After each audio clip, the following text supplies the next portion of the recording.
Hello friend, good morning. मैं प्रेमचंद, मेरे YouTube channel शिक्षा के प्रसार पर आप सभी का स्वागत है। दोस्तों, आज हम लोग क्लास 11 का एक नई टॉपिक लेकर के आए हैं। आज वो जो नई टॉपिक है बहुत इम्पॉर्टेंट है। यदि आप लोग साइंस पढ़ रहे हैं तो उस बिंदु को पढ़ना बहुत ही आवश्यक होता है। तो जैसा कि आज की जो टॉपिक है, आज है क्या, बल। और जैसे कि आप लोग ये भी जानते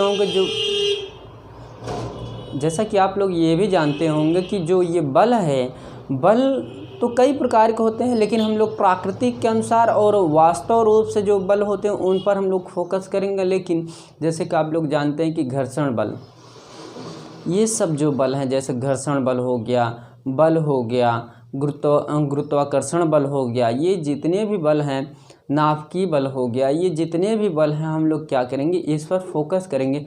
लेकिन दोस्तों, यदि हम ये कहें, जैसा कि दोस्तों बल के बारे में देखा जाए तो बल आर्किमिडीज और अरस्तू, इसके बारे में देखिए। जैसे कि यहाँ पर जो प्रोसेस आर्किमिडीज, क्या आर्किमिडीज, देखिएगा आर्किमिडीज और अरस्तू साहब हैं, अरस्तू नामक वैज्ञानिक हैं, इन पे थोड़ा फोकस करिएगा, अरस्तू। और देखिएगा यहाँ पर जो प्रोसेस है, इसके बाद अल्बर्ट आइंस्टीन, क्या आइंस्टीन। देखिए, जैसा कि आप लोग बल के बारे में जानते हैं, तो बल आज प्राचीनों से क्या किया जा रहा है, बलों के बारे में अध्ययन किया जा रहा है। प्राचीन काल से बल का अध्ययन करते हुए आ रहे हैं। लेकिन यदि देखा जाए दोस्तों, तो जो बल है, बल जैसे कि मान लीजिए कि जो प्रोसेस है उसको मैं तो समझाऊंगा, लेकिन बल के बारे में थोड़ा विस्तार रूप से जानिए।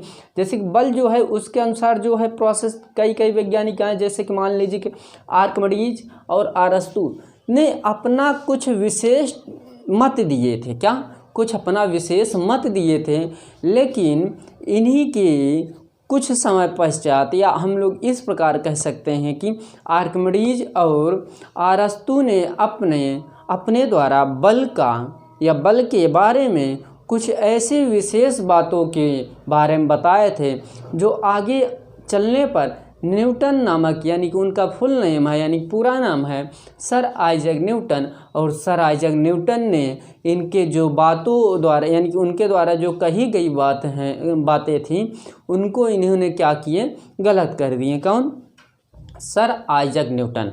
यानी कि सर आइजैक न्यूटन जो है आर्किमिडीज और अरस्तू द्वारा जो भी मत दिए गए थे या जो भी टिप्पणी की गई थी, उनके बातों को न्यूटन नामक वैज्ञानिक ने क्या कर दिए, गलत साबित कर दिया।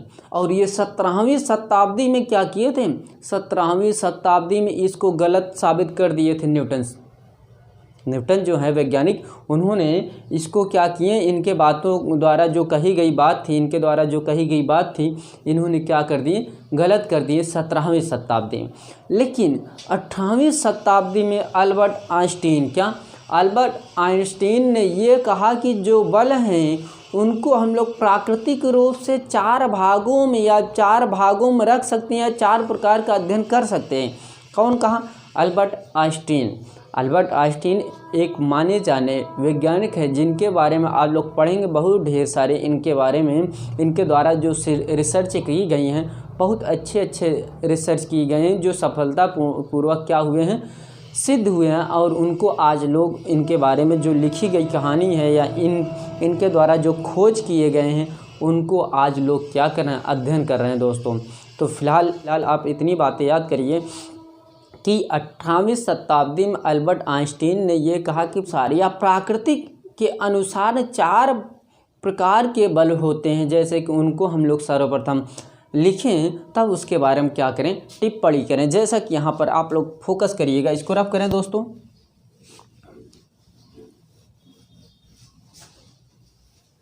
जैसा कि यहाँ पर आप लोग ये लिख सकते हैं कि जो वो 4 प्रकार के हैं, तो आप लोग यहाँ लिख सकते हैं प्राकृतिक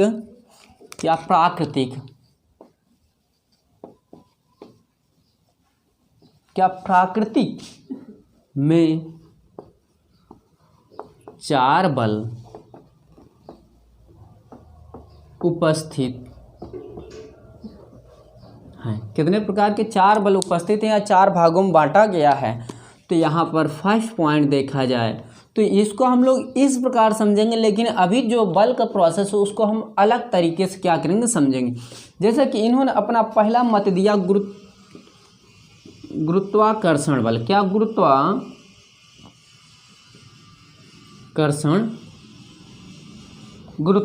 बल, क्या गुरुत्वाकर्षण बल। और दूसरा जो पॉइंट था, दूसरे पॉइंट के बारे में बताया गया विद्युत चुंबकीय बल।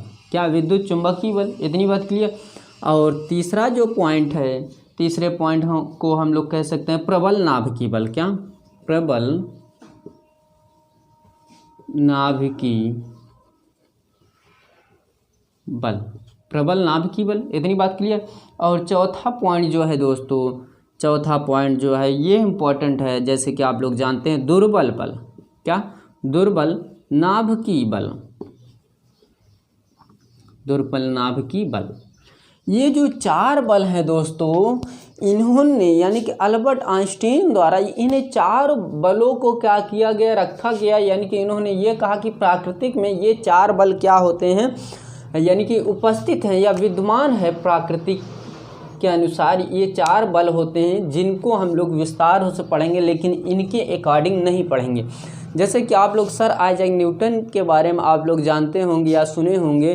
तो सर आइजैक न्यूटन के अनुसार कुछ मत दिए गए, या ये कहा जा सकता है कि जो बल है, बल मुख्य रूप से 2 प्रकार के होते हैं। क्या बल जो है मुख्य रूप से 2 प्रकार के होते हैं, जैसा कि यहाँ पर हम लोग लिख सकते हैं। यहाँ पर आप लोग इस प्रकार देख सकते हैं। देखिए बल जो है मुख्य रूप से कितने प्रकार के हो सकते हैं, 2 प्रकार के हो सकते हैं। एक संपर्क बल हो सकता है, क्या संपर्क बल, क्या संपर्क बल। दूसरा असंपर्क बल, असंपर्क बल। और जैसा कि यहाँ पर हम लोग यदि ये देखें, यहाँ पर यदि हम लोग ये देखें कि बल किसे कहते हैं, बल व धक्का या खिंचाव है जो एक निकाय से दूसरे निकाय पर आरोपित किया जाए। जो एक निकाय से, जैसे कि हम लोग ये कह सकते हैं, जो निकाय होता है एक निकाय द्वारा दूसरे निकाय पर क्या किया जाए, आरोपित किया जाए, उसे क्या कहेंगे, बल कहेंगे। और बल जो है, जैसे कि हम लोग ये कह सकते हैं, जो नॉर्मल रूप से है, एक संपर्क बल, एक असंपर्क बल। और संपर्क बल जो प्रोसेस होता है, इसको आप लोग थोड़ा फोकस करिएगा। जैसे कि यहाँ पर ये कह सकते हैं, जब बल उत्पन्न करने वाले कारक, क्या जब बल उत्पन्न करने वाले कारक प्रत्यक्ष रूप से दिखाई दें तो उसे हम लोग क्या कहेंगे, संपर्क बल कहेंगे। जब बल उत्पन्न करने वाले कारक प्रत्यक्ष रूप से क्या करें, दिखाई दें, तो उसे हम लोग क्या कहेंगे, संपर्क बल। जैसा कि यहाँ पर आप लोग एग्जाम्पल देख सकते हैं दोस्तों, जैसा कि यहाँ पर आप लोग एग्जाम्पल देख सकते हैं कि मनुष्यों द्वारा किसी पत्थर को लुढ़काना, क्या लुढ़काना, मनुष्यों द्वारा किसी पत्थर को लुढ़काना। या आप लोग इस प्रकार कह सकते हैं कि पृथ्वी पर मनुष्यों द्वारा या किसी मनुष्य द्वारा एक पत्थर क्या करना, लुढ़काना। इतनी बात क्लियर। ये आप एग्जाम्पल में लिख सकते हैं। जैसा कि यहीं पर जो प्रोसेस दिया गया है, एक संपर्क बल दिया है, दूसरा असंपर्क। या आप लोग इस प्रकार कह सकते हैं, हवाओं द्वारा या हवा द्वारा, क्या हवा द्वारा वृक्षों का हिलना, क्या हवा द्वारा वृक्षों का हिलना।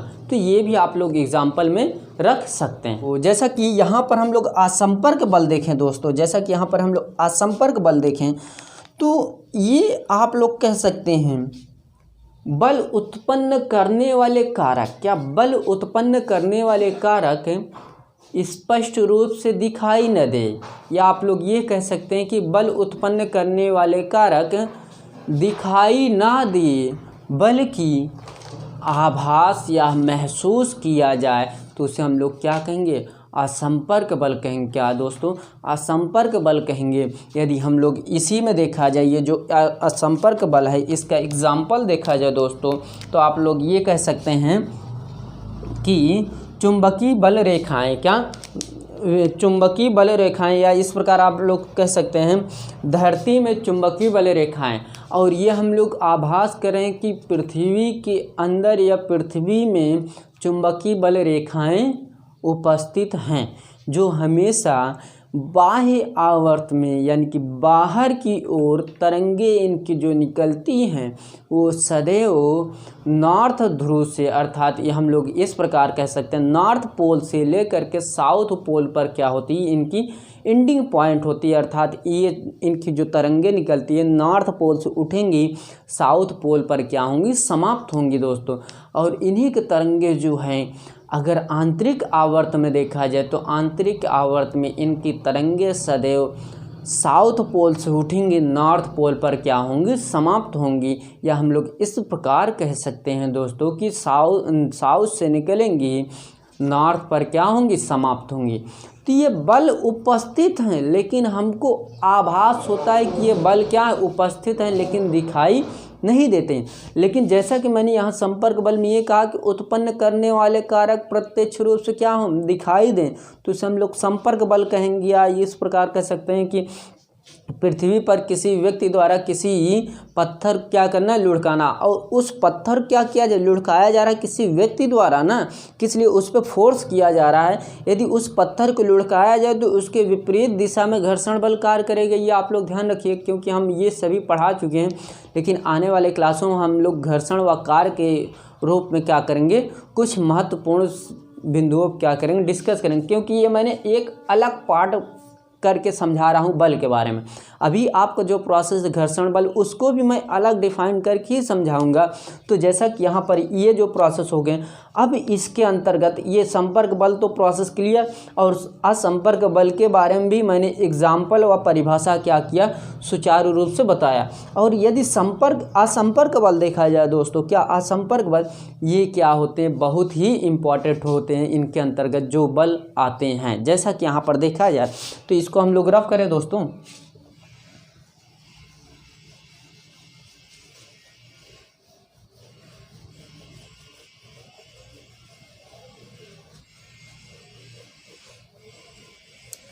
जैसे कि ये जो असंपर्क बल है दोस्तों, असंपर्क बल बहुत ही इम्पोर्टेंट है। असंपर्क बल, इसके बल के अंतर्गत यानी कि इस बल के अंतर्गत कई बल आते हैं, जैसे कि उसके बारे में हम लोग क्या कर सकते हैं, देख सकते हैं। यानी कि आप लोग यहाँ पर लिख सकते हैं कि असंपर्क बल निम्नलिखित प्रकार के होते हैं। ओके, तो यहाँ पर फर्स्ट पॉइंट लिखिएगा, यहाँ पर सेकंड पॉइंट, यहाँ पर थर्ड पॉइंट। इतनी बात क्लियर। जब यहाँ पर यदि हम लोग देखें तो जैसा कि यहाँ पर आप लोग ये कह सकते हैं गुरुत्वाकर्षण बल। क्या गुरुत्वाकर्षण बल दोस्तों, गुरुत्वाकर्षण बल। जैसा कि अभी मैंने ये कहा कि अल्बर्ट आइंस्टीन द्वारा प्राकृतिक में 4 बल उपस्थित है, उनमें से एक बल क्या है, गुरुत्वाकर्षण बल। ओके, अब आपको ये क्लियर हो गया कि गुरुत्वाकर्षण बल संपर्क बल के अंतर्गत आता है कि असंपर्क बल। यानी कि मेरे कहने का अर्थ ये है कि गुरुत्वाकर्षण बल को संपर्क बल में रखा गया है कि असंपर्क बल में। तो आप लोग ये ध्यान रखिएगा कि इसको किस बल के अंतर्गत रखा गया, असंपर्क बल के अंतर्गत रखा गया। इतनी बात क्लियर दोस्तों। अब यहीं पर यदि हम लोग सेकंड पॉइंट देखा जाए इसी का, तो यहाँ पर हम लोग ये कह सकते हैं विद्युत चुंबकीय बल। क्या, विद्युत चुंबकीय बल। ओके, और यहाँ पर यदि थर्ड पॉइंट देखा जाए तो इसको हम लोग कहते हैं नाभिकीय। क्या, नाभिकीय जो बल है ये इम्पॉर्टेंट होते हैं, नाभिकीय बल। और जैसा कि यदि हम लोग यहाँ पर सीरियल क्रम में देखेंगे, या इस प्रकार हम लोग कह सकते हैं कि ये जो प्रोसेस है गुरुत्वाकर्षण बल, तो इसके बारे में हम लोग क्या करते हैं, फोकस करते हैं। तो इसकी कई परिभाषाएं होती हैं दोस्तों। जैसा कि यहाँ पर एक परिभाषा मैं ऐसे मुख द्वारा अपने बता दूंगा, एक परिभाषा ऐसे लिख करके बता दूंगा। ओके,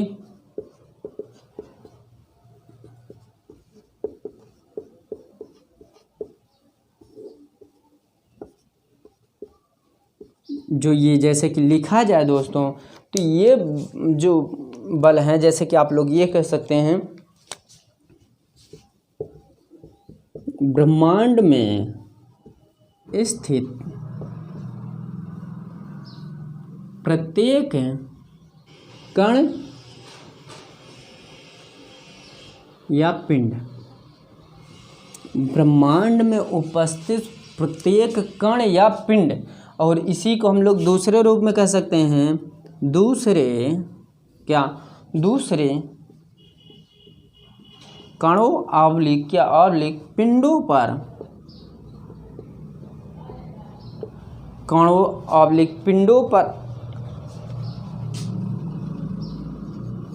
आकर्षण प्राकृतिक का एक बल, एक बल आरोपित करता है। ओके, आरोपित करता है जिसकी दिशा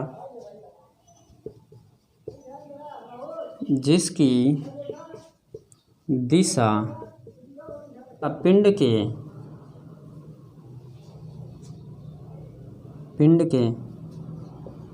गुरुत्वीय केंद्र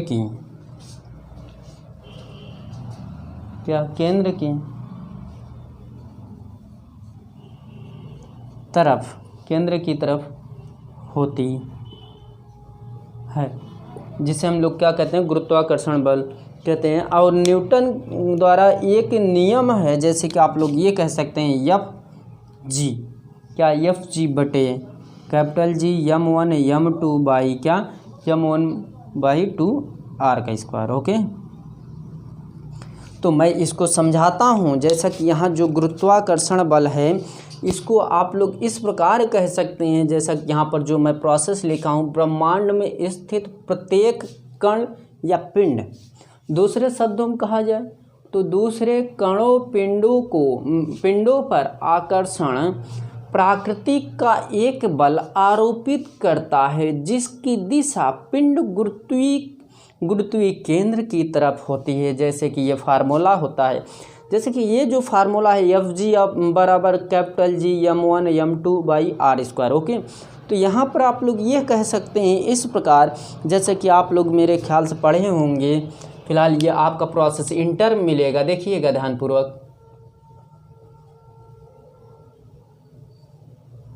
ये m1 है दोस्तों, और ये क्या है, m2 है, और इनकी बीच की दूरी क्या है, r है। तो क्या इनके बीच की दूरी r है, तो हम लोग ये कह सकते हैं, माना दो पिंड m1 व m2, ये आप लोग लिख सकते हैं, क्या लिख सकते हैं कि माना m1 व m2 दो पिंड है जिनके बीच की दूरी क्या है, r है। इतना आपको लिखने के बाद तब इसके बाद ये लिखना है कि दो पिंडों के गुणनफल, या मैं इसको सिद्ध कर देता हूँ। ये आप लोग ध्यानपूर्वक देखिएगा, जैसे कि इसको रफ किया जाए दोस्तों। देखिए, मैं इसको सिद्ध कर देता हूँ। ये जो फार्मूला सिद्ध किया हूँ, लिखा हूँ, मैं इसको सिद्ध कर देता हूँ। ओके, यहाँ पर आप लोग थोड़ा फोकस करिएगा, कि जो प्रोसेस यहाँ करवाया जा रहा है एक भी पॉइंट ना छूटे। तो यहाँ पर हम लोग ये लिख सकते हैं कि माना m1 और m2 दो पिंड है जिनके बीच की दूरी क्या है, r है। इतना आप लोग लिख लीजिएगा। तो इसके आगे आपको ये लिखना है,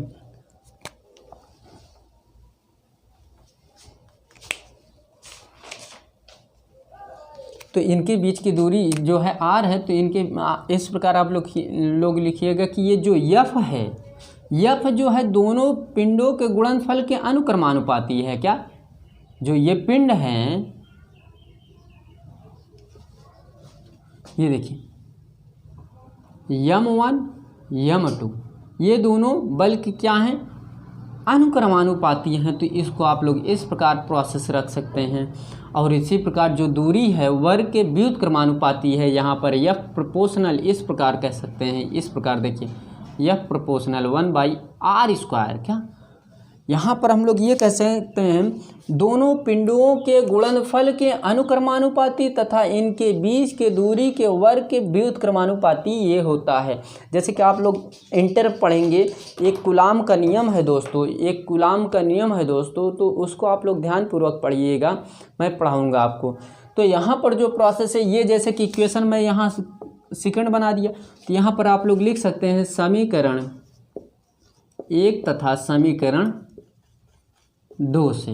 ओके, तो यहाँ पर F प्रोपोर्शनल, क्या F proportional M1 M2 by R square, या इस प्रकार भी लिख सकते हैं इंटू 1 बाई आर स्क्वायर। तो ये F proportional M1 M2 by क्या आर स्क्वायर। जब ये प्रोपोर्शनल का हटेगा तो यहाँ capital G M1 M2 by R square ये मेरा हो गया। और G क्या है मेरा, ये क्या है, एक नियतांक है। क्या नियतांक है दोस्तों। और ये आप लोग ध्यान रखिएगा कि गुरुत्वीय त्वरण, क्या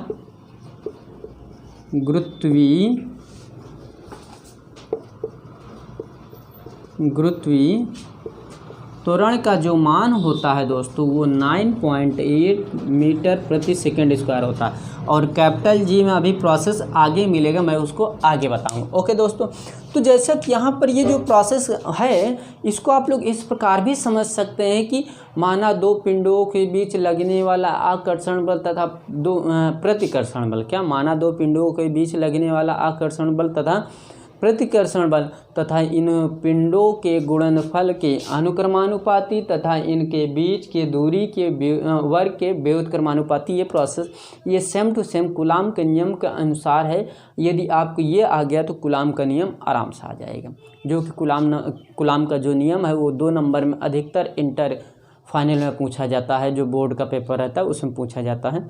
तो ये रही बात, इतना प्रोसेस। अब आपका विद्युत चुंबकीय बल आएगा, जो हम लोग आने वाले क्लासों में क्या करेंगे, डिस्कस करेंगे दोस्तों। तो ये जो प्रोसेस है, यदि आपकी इसमें या इसके अलावा जो भी क्लास पढ़ाई गई हैं, किसी भी क्लास में कहीं भी आपको दिक्कत आ रही हो तो प्लीज़ आप लोग क्या करिएगा, कमेंट करिएगा। कमेंट के ज़रिए हम लोग क्या करेंगे, आपको उस बिंदु पर जहाँ आपको दिक्कत आ रही उस बिंदु को पूर्ण रूप से क्या करूँगा, समझाऊँगा। ओके दोस्तों, तो यदि मेरी क्लास पसंद आ रही हो प्लीज़ लाइक कीजिए, शेयर कीजिए, कमेंट करना ना भूलें, और सब्सक्राइब तो विशेष कर भूलिएगा ना।